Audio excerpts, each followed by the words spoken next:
entonces. ¿Ya? Bueno, bueno, buenos días a todos, ¿cómo están? Hoy vamos a tratar con Juan David Celades un tema muy interesante, injerto dermograso. Este es el programa de, oftalmología de la Universidad Pontificia Javeriana Cali y Clínica de Oftalmología de Cali. Estamos en la sección de oculoplástica. Muy interesante ver este tema por la multitud de usos que le damos a los dermograsos en oculoplástica. Bienvenido, Juan David. Muchas gracias, doctor. Bueno, entonces, como dijo el doctor, pues el día de hoy vamos a revisar el tema de injerto dermograso. Este es el contenido de la charla. Vamos a hablar de introducción, historia, elementos claves para la reconstrucción, ventajas y desventajas. Vamos a hablar de la técnica quirúrgica y vamos a dar unas conclusiones. Entonces, en cuanto a la introducción, pues en la cirugía plástica ocular con frecuencia se necesita restaurar o aumentar pues volumen. Y para eso existen múltiples opciones, entre las cuales una bastante útil va a ser el injerto dermograso. Como su nombre lo indica, el injerto dermograso tiene dos componentes. Uno va a ser la grasa, que es la que le va a dar volumen al injerto, mientras que la dermis va a servir para proporcionar un sitio rígido para suturar, también va a servir como una matriz para epitelización y también va a permitir una integración con el entorno del receptor y así facilitar la vascularización. El uso más frecuente del injerto dermograso es en la reconstrucción de la cavidad posterior a la cirugía de nucleación, así como en el tratamiento de la noftalmia o en el manejo pues, de la retracción de las cavidades. Sin embargo, pues, aunque no va a ser el objetivo de la charla, pues como decía el doctor, debemos recordar también que sirve para otros usos. También lo podemos utilizar para la reconstrucción del surco palpebral superior, para reconstrucción del fornix, malposición palpebral, entre otros. Aquí en la imagen vemos un paciente con un injerto dermograso que todavía se encuentra pues en proceso de epitelización y vemos cómo tiene también pues el conformador ahí en la imagen. Vamos a hablar un poco de la historia. Entonces, el injerto dermograso ha sido utilizado de diversas maneras desde el siglo XIX.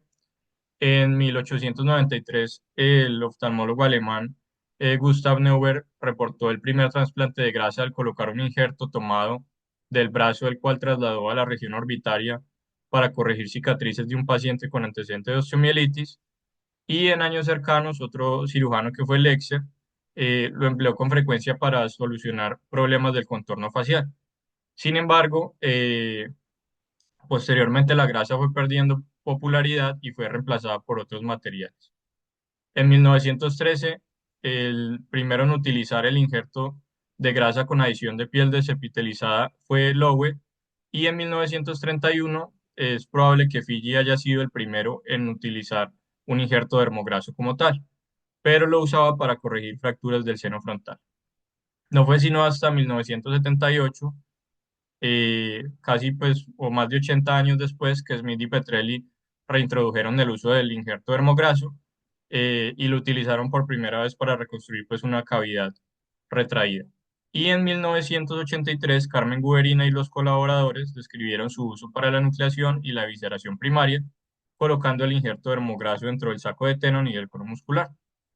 Y con el tiempo, pues el injerto dermograso iría ganando popularidad en la reparación de cavidades, tanto de forma primaria como de forma secundaria. Entonces, uno de los usos comunes, como les decía, va a ser en la reconstrucción de la cavidad en el contexto de la noftalmia, la cual pues podría ser congénita o adquirida. La congénita es la ausencia completa del ojo, que debemos diferenciarla de la microftalmia, que muchas veces no es tan sencillo, eh, que la microftalmia sería pues como ese tamaño disminuido del ojo y a veces los remanentes llegan a ser tan pequeños que no es tan sencillo, como les decía, diferenciarlo de la noftalmia congénita. Y también podemos tener pacientes que presenten anoftalmia adquirida, pero sea cual sea la condición, eh, siempre es muy importante pues tratar de reconstruir la cavidad. Entonces, el objetivo siempre va a ser, como vimos en la charla de la cavidad noftálmica, tratar de reconstruir la cavidad, y en la noftalmia congénita esto nos va a facilitar el desarrollo óseo facial y en ambos casos nos va a facilitar el uso de una prótesis y prevenir la ocurrencia del uso del síndrome, perdón, de cavidad anaftálmica y el cual pues se va a caracterizar pues por la redistribución de la grasa orbitaria, la tosis, el lagoftalmos, un surco palpebral que se va a ir profundizando y un párpado inferior desplazado. Aquí vemos una imagen entonces de este síndrome que les mencionaba. Vamos a ver cómo se va a profundizar el surco palpebral superior, cómo se va a ir generando una laxitud del párpado inferior y eso va a generar que la prótesis ocular que hemos adaptado eh, no se posicione pues correctamente y le dé esta apariencia como si estuviera mirando hacia arriba y pues estos son como los cambios que debemos de tratar de evitar con una técnica correcta. Existen múltiples opciones, como ya les había dicho, para restaurar el volumen orbitario. El injerto dermograso pues, va a ser un injerto autólogo que se obtiene normalmente o con mayor frecuencia del abdomen, nalgas o muslo interno, preferiblemente pues, de un sitio que no tenga pelo, y se va a obtener al mismo tiempo quirúrgico e inmediatamente se utiliza en el sitio receptor, que va a ser pues, la cavidad. Mientras que los implantes aloplásticos tienen un riesgo infrecuente pero significativo de exposición, extrusión e infección, el injerto dermograso se va a integrar muy bien a la cavidad y va a favorecer una adecuada estabilidad y motilidad. A grosso modo, digamos que estas son las indicaciones eh, para utilizar pues, el injerto dermograso en la reconstrucción de la cavidad de forma primaria y es cuando no hayan implantes aloplásticos disponibles, cuando exista una contraindicación relativa al uso de aloplásticos, que ya vamos a ver en qué casos podríamos hablar de eso, o pues ya según la preferencia del paciente. Para hacer una adecuada reconstrucción debemos tener en cuenta algunas consideraciones respecto al volumen de la órbita. Entonces, el volumen orbitario promedio va a ser más o menos de 30 ml y el del globo ocular es de unos 7 a 9 ml. La sustitución del volumen pues me va a depender de dos elementos que van a ser pues el implante orbitario, pero también me va a depender de las prótesis oculares. Estas últimas, las prótesis oculares, deberían de tener un tamaño ideal de 2.5 a 3.5 ml y no mayor a 4.2 ml, ya que las prótesis que sean muy grandes me pueden reducir la motilidad, ejercer presión sobre los párpados y evitar que la prótesis se ajuste adecuadamente.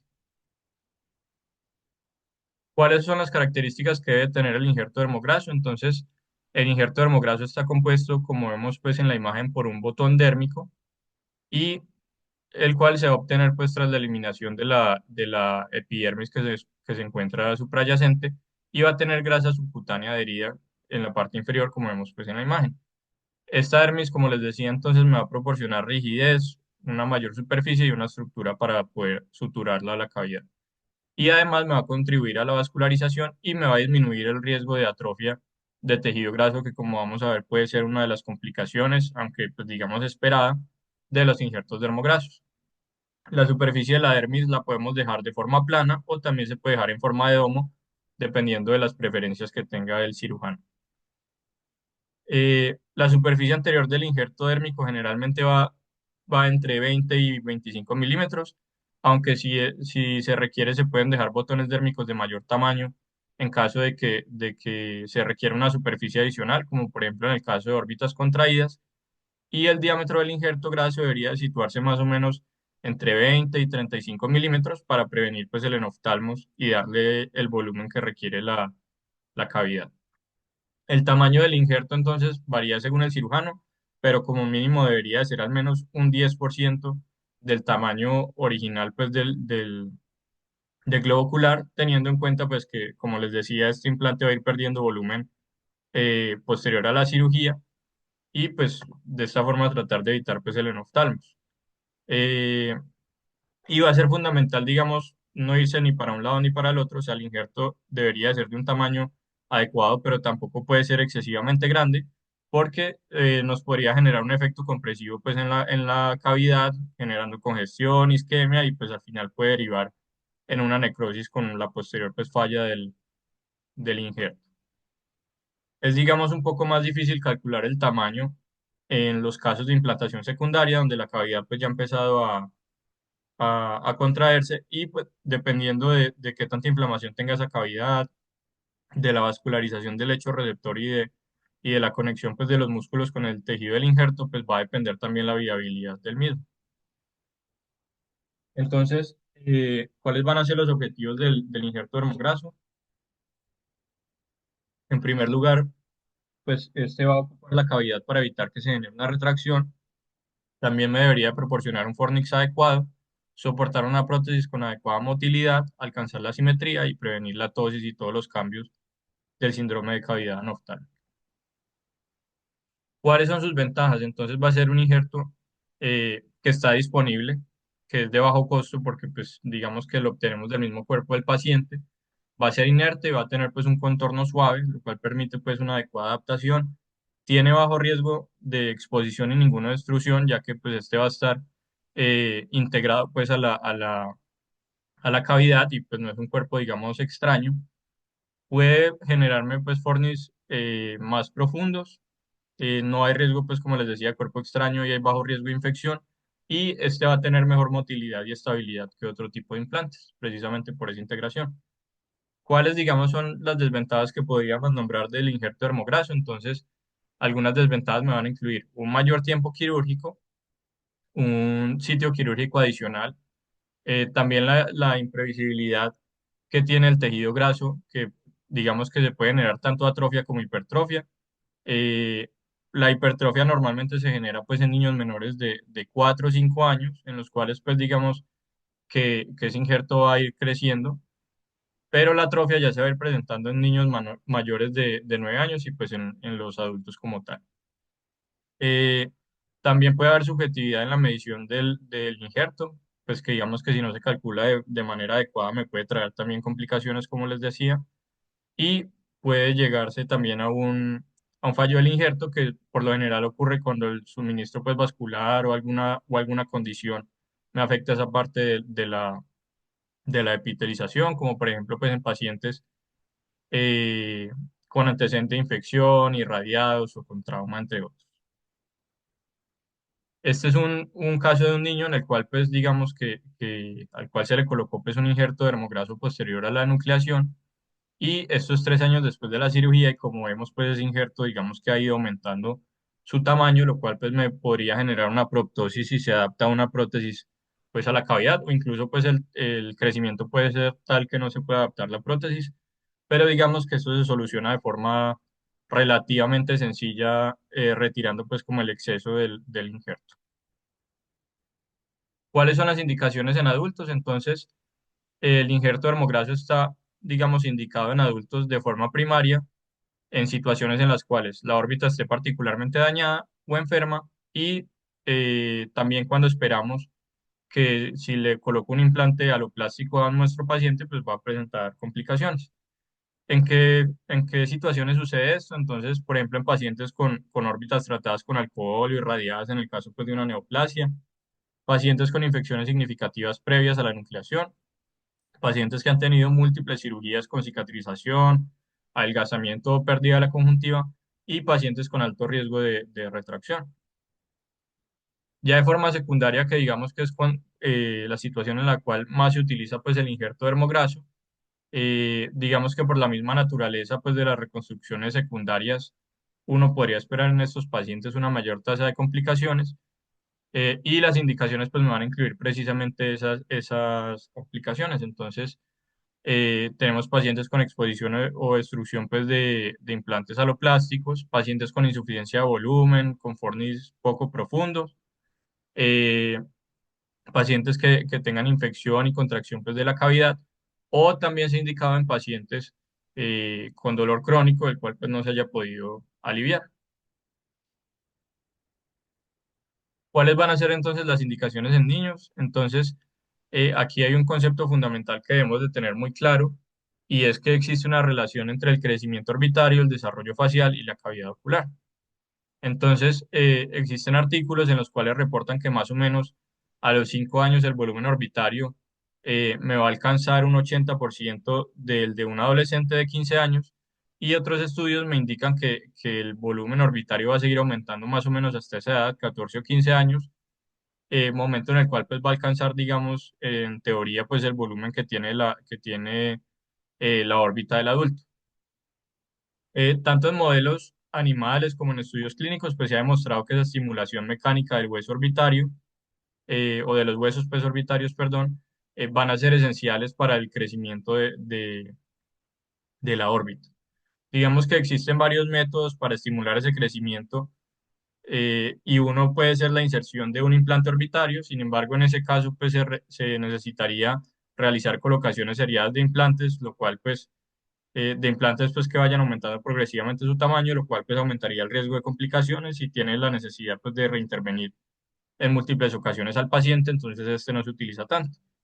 Existen otras opciones que son utilizar implantes de hidrogel expandible, pero digamos que en este caso una de las técnicas más utilizadas va a ser el injerto dermograso, especialmente en niños menores de 5 años que como vimos todavía no han alcanzado eh, ese tamaño pues de la cavidad orbitaria suficiente como para simular el de un adulto. Y en estos casos, pues el injerto dermograso va a ir creciendo conforme se va desarrollando el rostro del niño. Como les decía, pues no va a ser infrecuente que se pueda generar hipertrofia en los casos pues de los niños menores de 5 años. También puede ser útil en órbitas pequeñas en las cuales yo no pueda acomodar una esfera de tamaño adecuado, que debe ser de al menos, o un implante esférico de tamaño adecuado, que debe ser de al menos de 18 milímetros. Y también va a ser importante aquí en esta parte de la expansión de la cavidad, del crecimiento de la cavidad, perdón, utilizar el uso de conformadores. Entonces, en niños en general, las indicaciones principales para el uso de injerto dermograso incluyen la noftalmia congénita, el trauma ocular, el retinoblastoma o algún otro tipo de malignidad, la tisis bulbi o el ojo ciego doloroso, como vemos, pues muy similares a las del adulto. Y las secundarias, pues son las mismas que las del adulto: exposición y extrusión del implante, contracción pues de la cavidad, entre otros. Entonces, en cuanto a la técnica quirúrgica, pues digamos que esta la podemos dividir en dos grandes pasos.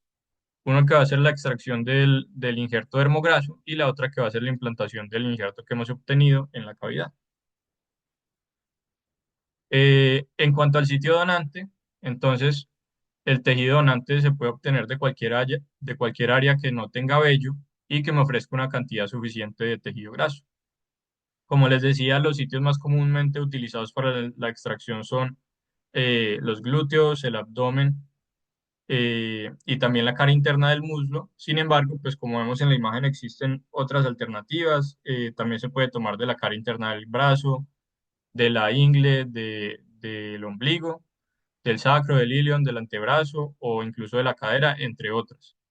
Eh, lo que sí debemos tener en cuenta es que digamos que debemos de evitar tomarlo de áreas que soporten peso, que tengan vello, que estén sometidas a presión, que estén inflamadas o estén involucradas o que tengan pues algún tipo de infección. Y en la población pediátrica, digamos que el injerto dermograso que más se utiliza pues es el de glúteo por el volumen. Entonces la extracción del injerto se puede hacer con anestesia local o pues general. Sin embargo, pues en la mayor parte de estas cirugías, si por ejemplo se está haciendo una enucleación o una reconstrucción pues de forma concomitante, se va a utilizar pues anestesia general, en especial pues en niños. Y como vemos en la imagen A, entonces en primer lugar debemos marcar el sitio de la incisión, luego inyectar pues el anestésico y desinfectar. La marcación se puede hacer de forma circular con un diámetro de más o menos 25 milímetros o de forma elipsoide con 40 por 25 milímetros aproximadamente. Pero pues como vimos de forma más temprana en la charla, debemos individualizar esa medición de acuerdo a la cavidad de nuestros pacientes. Se hace una incisión en la piel, que como vemos pues en las imágenes B y C, se puede hacer de diferentes métodos, pues por diferentes métodos.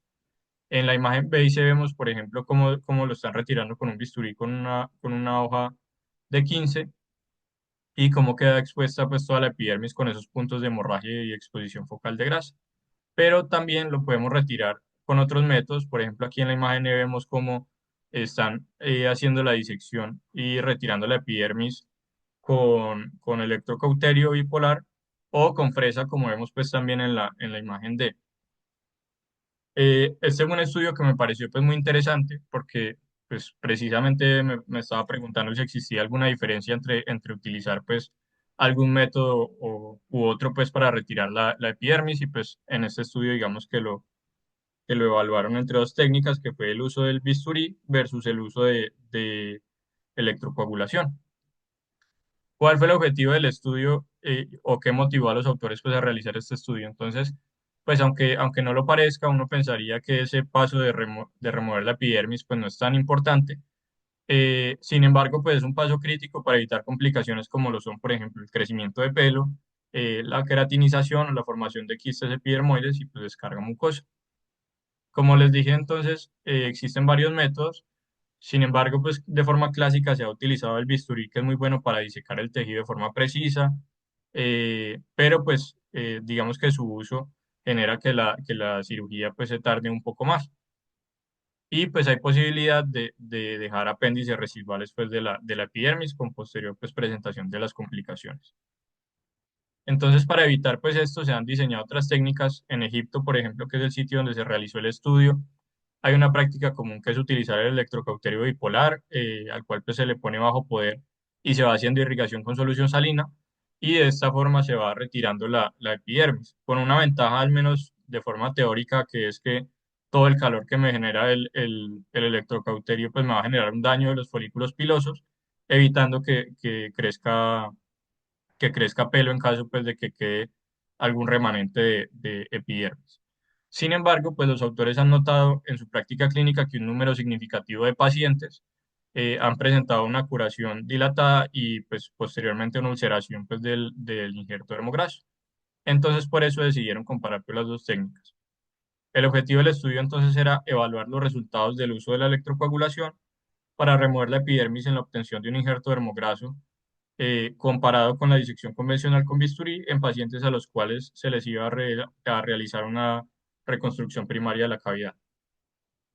Y aquí el objetivo primario que ellos iban a evaluar era la ocurrencia o cuánto tiempo tardaba en presentarse la conjuntivalización completa del injerto dermograso y los objetivos secundarios incluían la motilidad del implante, el ajuste de la prótesis y finalmente comparar pues, las complicaciones. Ese fue un estudio retrospectivo en el cual incluyeron a pacientes entre los 18 y los 40 años que fueron sometidos a reconstrucción primaria entre el 2017 y 2019. Y pues aquí excluyeron a todos los pacientes digamos que pudiesen tener condiciones que afectaran esa parte de la conjuntivalización, como por ejemplo pacientes con cirugía orbitaria previa, historia de fractura orbitaria, radioterapia o cualquier pues otra condición. Y se utilizó la misma técnica quirúrgica en todos los pacientes, con la excepción entonces de la incisión y la remoción de la epidermis. En el grupo A utilizaron el bisturí de 15 y en el grupo B pues utilizaron el electrocauterio y todos los resultados pues fueron evaluados por un fellow de oculoplástica en la consulta que hizo un seguimiento a la semana, al mes, luego cada 3 a 6 meses y el seguimiento pues lo hizo a través de la lámpara de hendido. Entonces esta tabla recoge pues como las características de los pacientes del estudio. En el grupo A eran 13 pacientes, en el grupo B eran 14, en el grupo A el promedio de edad era de 28,46 años, mientras que en el B era de 33,6 años. Eh, Como vemos, pues era un número casi que idéntico pues de hombres y mujeres, y la indicación más frecuente en ambos grupos fue la tisis bulbi para la enucleación. Adicionalmente, pues vemos como en todos los casos, los autores pues lograron anclar pues los músculos extraoculares al injerto dermograso. Y el seguimiento se hizo en el grupo A por 29 meses promedio y en el grupo B fue de 20 meses. Entonces, en cuanto al desenlace primario, que como les decía era el tiempo que tardaba en conjuntivalizar el injerto dermograso, en el grupo A se tardó 9 semanas, mientras que en el grupo B se tardó 22 semanas y como vemos entonces, pues la diferencia fue estadísticamente significativa. También una diferencia estadísticamente significativa en cuanto a la satisfacción, y aquí creo pues que jugó un papel importante precisamente ese tiempo que se tardó en llegar al resultado final. No hubo diferencia en cuanto a la adaptación del injerto dermograso ni en cuanto a la motilidad. Y en lo que respecta a las complicaciones hubo una diferencia estadísticamente significativa en cuanto a la presencia pues, de úlceras dérmicas, en la cual pues vemos cómo se presentaron 9 casos en el grupo B, mientras que en el grupo A no se presentó ningún caso. Y también pues digamos que en el grupo A la complicación que fue más frecuente y que no se presentó en el grupo B pues fue la de los granulomas, que digamos que tiene una connotación menos severa pues que la presencia de las úlceras. Eh, Llamativamente, pues como les decía, que una de las ventajas era el crecimiento de pelo, pues en la cavidad, pues en realidad no hubo una diferencia estadísticamente significativa, aunque sí vemos que esto ocurrió en 3 casos del grupo A.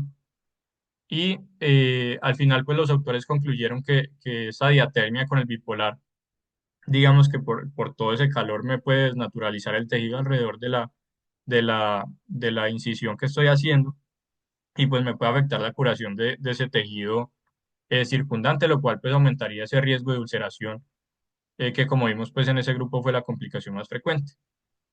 Eh, pues este estudio me pareció interesante, sin embargo hay que tener en cuenta pues el bajo número de pacientes y que esto digamos que me limita ese poder estadístico pues que tiene la muestra y también pues no hubo pues aleatorización, hubo una diferencia significativa en cuanto al seguimiento de ambos grupos. Entonces considero pues que si bien es interesante los resultados del estudio, pues toca tomarlos como con pinzas. Continuando entonces con la técnica, digamos que una vez se hace esa incisión pues de la epidermis y una vez se retira, se va a continuar entonces disecando el tejido, que esto se puede hacer con tijeras de Metzenbaum o con el mismo bisturí, o pues como vimos con otros métodos. Se va a disecar una porción entonces de grasa subdérmica alrededor de la dermis, obteniendo un pedículo dermograso de un volumen adecuado. Y el objetivo debería ser, como les decía, que al menos sea un 10% más grande ese injerto dermograso que el recipiente que lo va a recibir. Luego la dermis se recorta a un tamaño adecuado y posteriormente entonces hacemos hemostasia en el sitio donde obtuvimos pues el injerto, se cierra por capas y se va a cubrir con ungüento antibiótico y gases. Aquí vemos entonces un paciente al cual le tomaron el injerto dermograso del glúteo y entonces ya en la segunda fase pues vamos a ver lo que es la colocación del injerto que obtuvimos en la primera fase.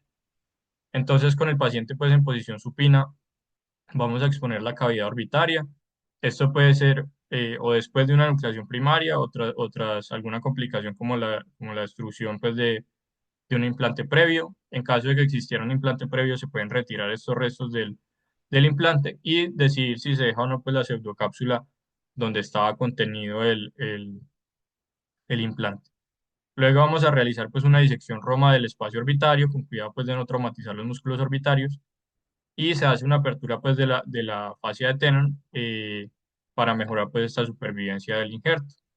Entonces, normalmente pues si es una nucleación, como vemos en la imagen F, podemos marcar los músculos extraoculares con suturas, o si es ya una implantación secundaria, pues en ocasiones se han conservado pues los músculos extraoculares, que es lo ideal, y pues los podemos encontrar pues en las posiciones 12, 3, 6 y 9, y también los podemos fijar con suturas.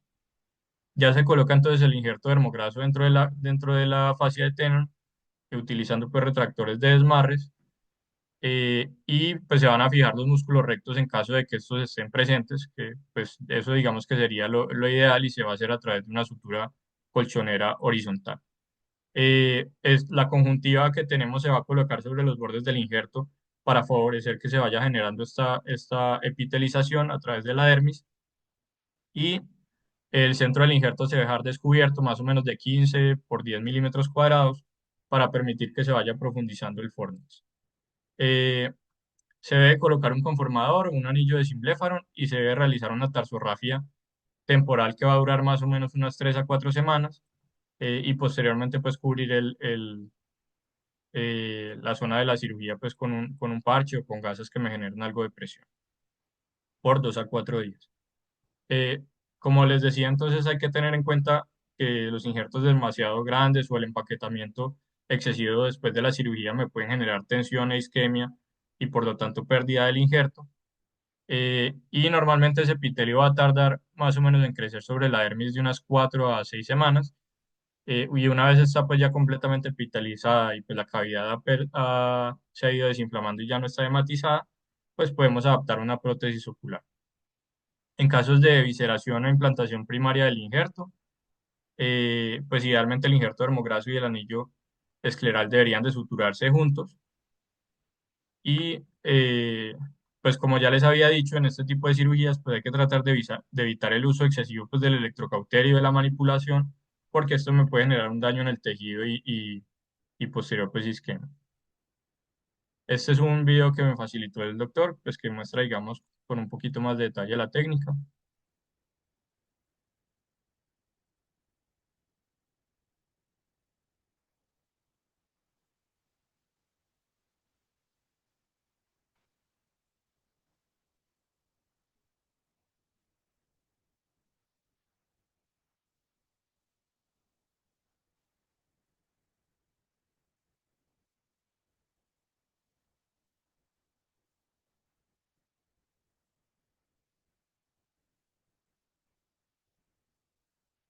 Ahí vemos entonces cómo se va liberando la conjuntiva.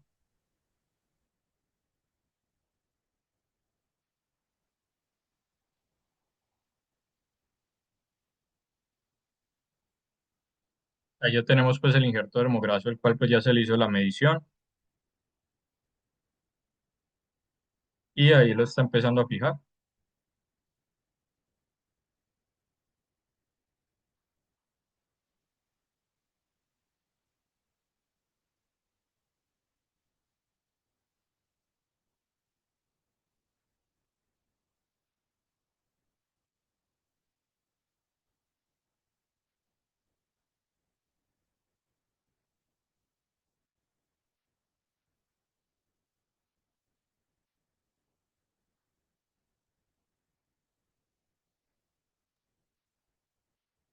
La fijación del injerto dermograso se hace como si estuvieran haciendo un trasplante de córnea. Primero a las 12, después del injerto dermograso es lograr que todo ese volumen entre en el espacio que ustedes han dejado tallado en la parte posterior.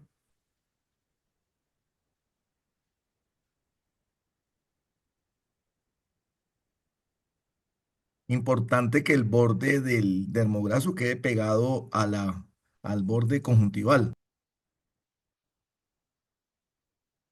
Listo. Perdón. Entonces, en cuanto a las complicaciones en los adultos, pues como vemos, digamos que hay muchísimas complicaciones, pero pues no debemos de llevarnos la idea de que pues estas son muy frecuentes en el uso del injerto dermograso. Digamos que algunos estudios reportan una incidencia tan alta de complicaciones de hasta un 47%, pero las complicaciones severas más o menos irán desde un 5 hasta un 10%. Podemos tener pacientes que tengan granulomas, que presenten dehiscencia del injerto, que presenten prolapso graso, ulceración. Una de las complicaciones, digamos, más severas, que es la necrosis, se presenta en un 2,9% de los pacientes cuando es una intervención primaria y en un 4,5% de los pacientes cuando es una intervención secundaria. También pueden presentar atrofia o hipertrofia pues, de la grasa, hemorragia en la zona posterior pues, del implante, quistes, puede haber cicatrización, puede haber formación de seromas, liquefacción del injerto, queratinización, puede haber retención o crecimiento de vello, se pueden presentar infecciones o falla del injerto. La falla del injerto se va a relacionar más es con procedimientos en los cuales haya ocurrido una cauterización exagerada, una manipulación exagerada en pacientes ancianos con comorbilidades o que tengan diabetes, vascularización o que fumen y cualquiera de estos factores, pues digamos que me puede afectar esa parte de la cicatrización y también es un factor de riesgo para la falla del injerto, que los pacientes hayan presentado heridas químicas, los casos por radiación o el antecedente pues de uso de algún implante aloplástico o alguna infección pues activa al momento pues de evaluar la cavidad. ¿Cuáles son las complicaciones que se presentan en niños? Pues en realidad pues son las mismas que se van a presentar en los adultos. Sin embargo, aquí hay que tener en cuenta entonces lo que les he venido mencionando a lo largo de la charla, y es el crecimiento del injerto que puede llegar a ser tal que me genere una proptosis, pero pues esto se puede manejar pues de forma digamos quirúrgica y retirar pues ese exceso. Ya en los niños que son mayores de 9 años pues va digamos a tender a hacer lo mismo que en los adultos en los cuales se va a generar una atrofia grasa de un determinado pues porcentaje que digamos que es difícil de evaluar. Y en los niños y pues a los padres hay que explicarles esa posibilidad que existe de tener que reintervenirlos a futuro y como les decía, pues pueden presentar otras complicaciones iguales que los adultos. Sin embargo, pues el manejo de las complicaciones va a ser, digamos, relativamente sencillo y pues los pacientes tienen muy buen manejo, muy buena respuesta, perdón, a estos tratamientos. Entonces, la hipertrofia grasa, pues la podemos manejar, como ya les he dicho, con reducción quirúrgica. La necrosis focal la podemos manejar con desbridamiento y antibiótico, pues en caso de que haya una infección subyacente. La atrofia grasa, entonces, pues en ese caso podemos llegar a considerar el uso pues, de injertos adicionales en caso de que el paciente haya perdido mucho volumen y se genere un enoftalmos. Eh, en caso de que el paciente presente granulomas, quistes o fístulas, se puede hacer una decisión quirúrgica de los mismos. Si hay crecimiento de vello, podemos utilizar el láser de argón para tratar de eliminar estos folículos pilosos. Y en caso de úlceras, pues se puede hacer un desbridamiento o esperar simplemente a que se cierre de forma espontánea. Este es un estudio en el cual pues le hicieron, digamos, para hablar un poquito de la parte de la comparación versus otros implantes orbitarios. En este estudio le hicieron seguimiento a unos pacientes eh, por 21 años, en el cual pues lograron reclutar más o menos 256 pacientes o evaluaron pues de forma retrospectiva la historia de 256 pacientes a los cuales se les realizó o enucleación o evisceración y pues se les colocó un implante posteriormente, que esos implantes eran de hidroxiapatita biocerámica o de Medpor. Eh, en aproximadamente 70 de estos pacientes, es decir, un 27%, casi pues una tercera parte, presentaron exposición del implante y de estos 30 pacientes, que fueron aproximadamente un 11%, tuvieron pues exposiciones extensas de estos implantes que requirieron corrección con injerto dermograso. Y aquí pues está también, digamos, o hay que evaluar también la importancia de que esta exposición alcanzó a tener un promedio hasta de 73 meses. Es decir, que la exposición y destrucción pues de estos implantes orbitarios aloplásticos pues se puede generar varios años después de su colocación. Entonces, pues digamos aquí importante en este estudio, como vemos pues no es nada despreciable el riesgo de exposición y destrucción de este tipo de implantes, el cual pues no va a tener el injerto dermograso.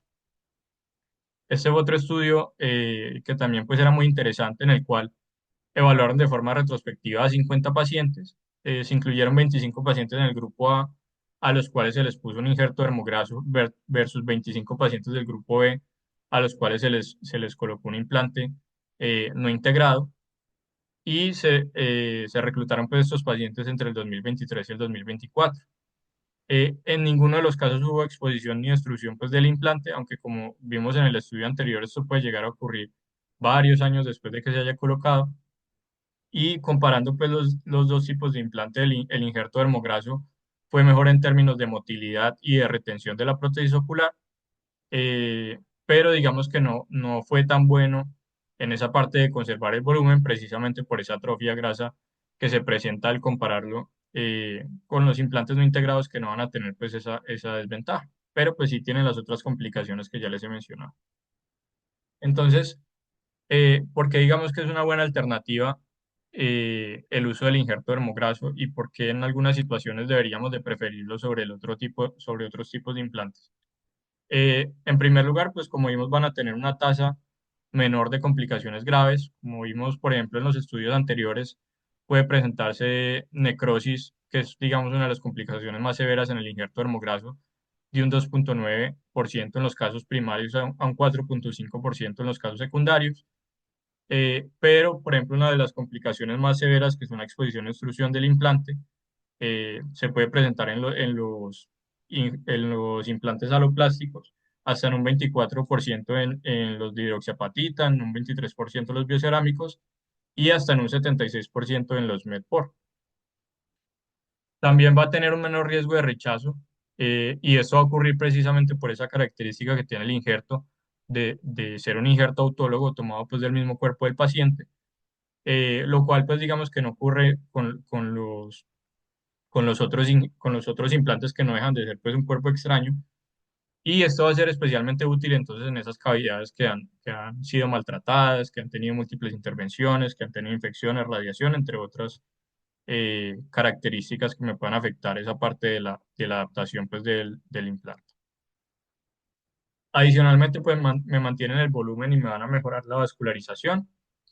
Entonces, digamos que precisamente como no se da toda esa inflamación o ese rechazo que se pudiese dar con los otros implantes, va a evitar que se genere una fibrosis excesiva de la cavidad y se vaya retrayendo, o que se genere pues esa atrofia que sí me pueden generar los otros implantes. También, digamos que esa parte de la pérdida o el aumento del volumen es como el mayor pero pues que tiene el injerto dermograso. Sin embargo, pues como hemos visto a lo largo de la charla, se pueden solucionar de forma sencilla. Si hay un aumento del volumen, se puede resecar ese exceso pues de forma quirúrgica. O si hay una atrofia, pues podríamos considerar en llevar nuevamente el paciente a cirugía para mejorar esa parte del volumen. Y pues todo esto digamos que lo podríamos evitar con lo que les decía yo que es muy importante, que es tratar de sobreestimar el tamaño del implante teniendo en cuenta la atrofia. Adicionalmente va a tener una mejor tolerancia a prótesis oculares, y esta es una característica del injerto dermograso y es gracias a su mayor estabilidad y motilidad, lo cual pues me va a reducir el riesgo de inflamación, el riesgo de que esa prótesis digamos que me genere roces o que me genere pues eh, algún tipo de daño pues en la superficie, y pues también me va a evitar que se destruya pues la prótesis ocular como tal. Y pues también va a ser una opción económica y disponible. Entonces, no olvidemos que los implantes orbitarios pueden llegar a ser costosos y que en países donde no estén disponibles o que tengan, digamos, recursos reducidos, pues el injerto dermograso siempre va a ser una excelente alternativa por su disponibilidad y por su costo. Entonces, ya para concluir toda esta charla, vemos como el injerto dermograso va a ser una excelente opción tanto para la reconstrucción primaria como secundaria, pero va a ser especialmente útil también en pacientes pediátricos, en pacientes con órbitas complicadas, pacientes con cirugías previas, en cavidades inflamadas, contraídas o con cicatrices. Tiene múltiples ventajas, entre las cuales destacamos todas las que vimos con anterioridad: su estabilidad, su movilidad y la baja frecuencia de complicaciones al compararla con otros implantes. Eh, la falla del implante, como vimos, entonces se va a asociar normalmente con condiciones que me afecten esa parte de la cicatrización, y eso hay que tenerlo muy en cuenta y explicarle al paciente que por sus condiciones podría existir ese riesgo en caso de que estén presentes. Y siempre, como en cualquier procedimiento, pues deberíamos de discutir los posibles resultados y las complicaciones con el paciente. Y pues digamos que si bien se pueden presentar estas complicaciones, como vimos, el manejo y la respuesta del paciente pues al tratamiento de estas complicaciones es muy buena y muy satisfactoria. Y eso era lo que les traía para el día de hoy. No sé si tengan alguna duda, algún comentario. Bueno, Juan David, excelente, muy bien. Bueno, como vieron, pues todos debemos más o menos conocer que tenemos una alternativa primaria como son los injertos dermograsos. Esos injertos dermograsos, cuando ustedes estén en algún sitio donde estén haciendo una evisceración, una enucleación, y les digan no hay ninguna esfera, entonces ustedes tienen que recurrir al injerto dermograso. El injerto dermograso, pues, es un reservorio que tenemos ahí. Comparar los implantes orbitarios de los injertos dermograsos, pues depende de la experiencia de cada cirujano. Pero a todos los oculoplásticos nos encantan los injertos dermograsos. Y les tenía una pregunta a todos. Cuando ustedes están ante un niño que tiene un microoftalmos o un anoftalmos, ¿cuál sería la opción de manejo en estos pacientes? ¿Alguno me puede contar si se recuerda, si rotó, vio otras alternativas? ¿Qué hacemos mejor? ¿Sacamos el ojo y ponemos un injerto dermograso o hacemos alguna otra opción de manejo?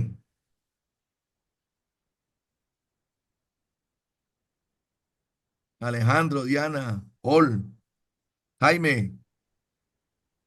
Profe, buenos días. Pues yo realmente nunca tuve ningún caso como ese. Eh, pues yo pienso que igual, pues sacar el ojo pues no es necesario, pero lógicamente, pues ahí tenemos que hacer es como una intervención destinada a recuperar algo del volumen y pues como a restaurar un poco la anatomía. Entonces, pues no estoy seguro en la medida de que si el ojo está ahí, porque igual hay muchos, pues como mencionó Juan David, donde el ojo es casi indistinguible, o sea, ni siquiera puedo saber exactamente qué es lo que voy a resecar, pero iría más encaminado es a reformar la cavidad para yo pues tener un lecho receptor y ahí colocar el injerto dermograso. Muy bien, Alejo. ¿Alguien más que recuerde? Paul, Manuela, Yeliana. Doc, buenos días para todos. Sí, yo creo que es muy importante pues como recordar, Doc, que en esos primeros meses de la vida se da el crecimiento óseo pues de todos los huesos que comprometen la órbita. Entonces es indispensable que el paciente tenga un manejo interdisciplinario para evitar que se produzca entonces una malformación mayor y poder intentar pues como todas esas estrategias que permitan dar contenido a la órbita y permitir que se dé un adecuado crecimiento de esos huesos orbitarios y no se produzca ya en la adultez pues una deformidad que no pueda ser tratada de manera pues tan fácil. Excelente, súper, gracias. Bueno, Doc, es un tema interesantísimo de mucha discusión. Entonces, solamente me gustó que Alejo y Paul hablan de dos cosas importantes. Si hay un ojo ahí, siempre la pregunta es, tengo un microftalmos, ¿ese ojo lo debo retirar y colocar un dermograso para estimular el crecimiento de esa órbita? ¿O dejo o dejo ese microojo ahí pequeñito y coloco encima de esa zona expansores crecientes donde tenemos que tener a una familia, a unos familiares, padres y madre, y padre y madre comprometidos a estar viniendo periódicamente para colocar expansores en esa cavidad? Entonces, es un montón de cosas que juegan papel importante para uno definir. Es muy fácil decir, saquemos el ojo y coloquemos un injerto dermograso que va a funcionar. Funciona muy bien. Uno ve pacientes súper exitosos donde al paso de los años, 14, 15, 16 años, ustedes están con un rostro, con una simetría bastante buena porque ha habido estímulo. Pero también tienen el paciente que le hacen el injerto dermograso y hace alguna complicación grave como es una necrosis, como contaba Juan David, que es una de las complicaciones más grandes que tenemos porque una falla del injerto y es por falta de una buena vascularización, integración del tejido. Entonces, tener en cuenta eso. Entonces, es importante que lo tengan en la bandeja de tratamientos, pero no olvidar que también los ojos podemos expandirlos mecánicamente con todas las técnicas de las prótesis, donde colocamos expansores, donde vamos a estimular el crecimiento de los fondos de saco a punta de volumen y eso va. No es igual en todo caso al estímulo permanente del dermograso, que esa es la gran discusión que siempre hay, pero pues importante que lo tengamos en cuenta. Les tenía una pregunta. ¿Prefieren un dermograso grande o un dermograso pequeño?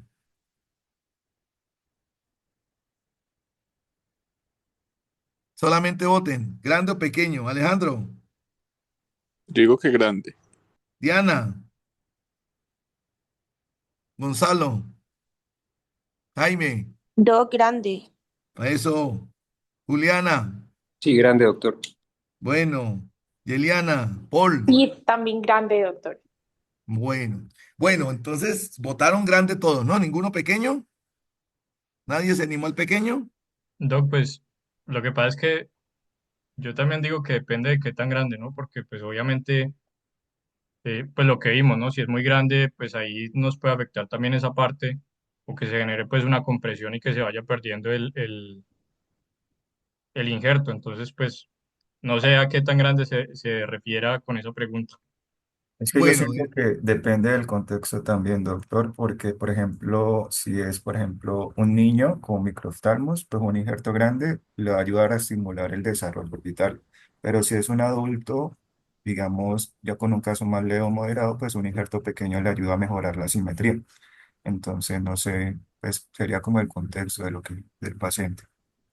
bueno, no, excelente, excelente. Bueno, esa es una pregunta que cuando estamos en este tipo de temas desarrollándolo, se vuelve complejo.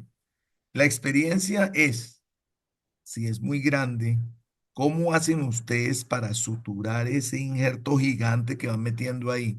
Tiene que ser uno muy claro con la técnica para poderlo meter. Entonces, como vieron el video, es para que cuando vayan a hacer el injerto, que siempre debe ser grande, es que ustedes fijan a las 12 como vieron el video, y eso queda volando todo para arriba.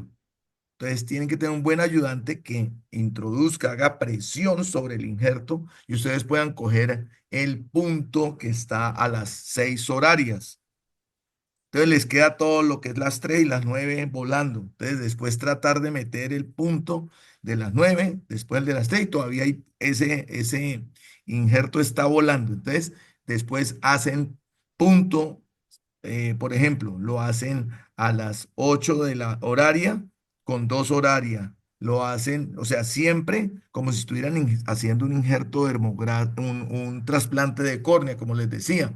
Entonces, donde el punto coincida, uno se confronta con el otro para lograr meter ese implante gigante que uno quiere poner, que se dice, no, póngalo grande, sí, pero vaya a cirugía y meta un implante de esos de ese tamaño porque siempre se dice que debe ser un poquito más grande de lo normal. Entonces, quería que tuvieran en cuenta en el video la técnica de cómo es en la introducción de esos injertos dermograsos.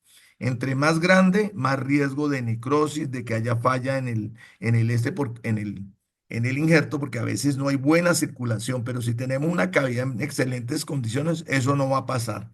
Eso solamente pasa en cavidades donde ha habido quemaduras por álcalis, por ácidos o cavidades irradiadas, para que lo tengan en cuenta. Pequeños, pues a veces uno va a la segura con un injerto pequeño porque va a meterlo muy fácil, pero va a quedar faltando volumen. Pero, ¿qué se dice también de los injertos dermograsos en niños? Cuando es un niño tan pequeño y se hace muy grande, ese injerto casi siempre va a crecer, crece con el niño. Entonces son pacientes que van a tener una hipercorrección.